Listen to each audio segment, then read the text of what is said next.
আপনারা জানেন এতদিন ধরে 8টি দল একসাথে আমরা কাজ করে আসছিলাম।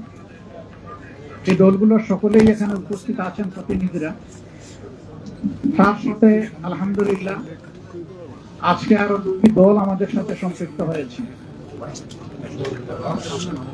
জনাব বীর বিক্রমের নেতৃত্বে এলডিপি এবং এনসিপি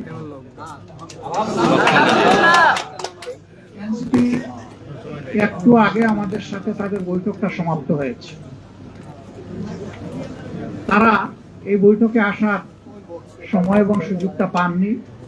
তাছাড়াও দলীয় পরিসরে তারা একটা মিটিং করে আজকে রাত্রেই আমাদেরকে তারা জানিয়েছেন যে তাদের সম্পৃক্ততার ব্যাপারটা তারা আপনাদেরকে পরিষ্কার জানিয়ে দেবেন। আমাদের আহ্বায়ক নাহিদ ইসলাম সরাসরি কথা বলেছেন, আমাদের সকলের সাথে আমরা উপস্থিত ছিলাম এবং তিনি তাদের সিদ্ধান্ত আমাদেরকে অবহিত করেছেন। তারা আরেকটি প্রেস কনফারেন্স করে তাদের সিদ্ধান্ত আপনাদেরকে ইনশাআল্লাহ জানিয়ে দেবেন। আমরা কিসের ভিত্তিতে একত্রিত হয়েছি? আমাদের লক্ষ্যের কথা আমরা বলেছি। এটা আমাদের একটি মজবুত নির্বাচনী সমঝোতা। সারা বাংলাদেশের 300 আসনে আমরা বসে নিজেদের মধ্যে আলাপ আলোচনার মধ্য দিয়ে বিভিন্ন আসন আমাদের মধ্যে আমরা নির্ধারণ করেছি। যেহেতু 2টা দল একেবারে শেষ পর্যায়ে এসে আমাদের সাথে তারা মিলিত হয়েছেন, আরো অনেকগুলা দল তারা আগ্রহী ছিলেন, আর এই প্রক্রিয়া এই মুহূর্তে এখানে সম্পৃক্ত করা আমাদের খুবই দুরূহ হয়ে গেছে।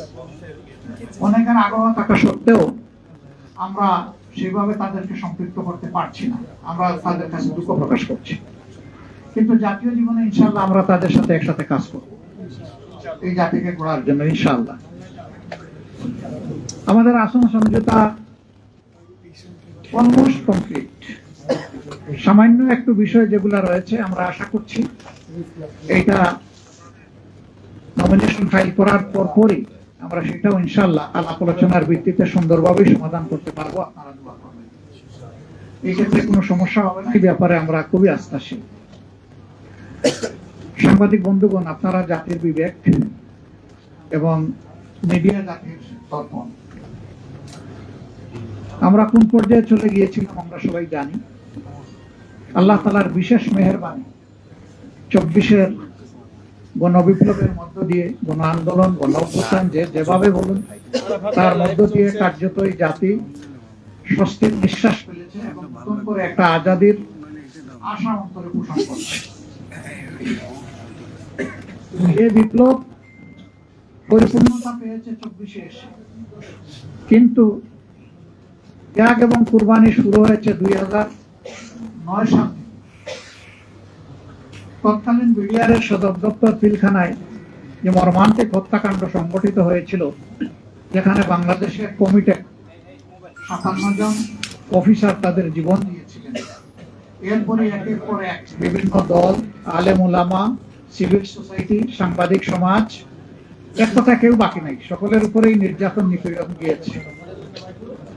এখন জাতি একটা দীর্ঘস্থায়ী মুক্তির দিকে আগাতে চায়, শান্তির দিকে আগাতে চায়, একটা সুশৃঙ্খল জাতি হিসাবে আত্মপ্রকাশ করতে চায়।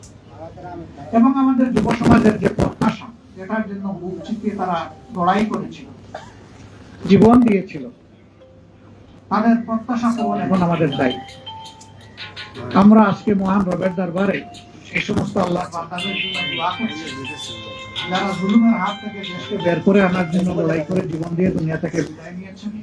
আল্লাহ তাদেরকে ক্ষমা করুন, তাদের উপর রহম করুন, আল্লাহ তাদেরকে শহীদ হিসাবে কবুল করুন। আর যারা লড়াই করতে গিয়ে আহত বঙ্গুত্ব বরণ করেছেন, তাদের প্রতি আমাদের গভীর শ্রদ্ধা এবং সমবেদনা। আল্লাহ তাআলা তাদেরকে সুস্থতার নিয়ামত দান করুন।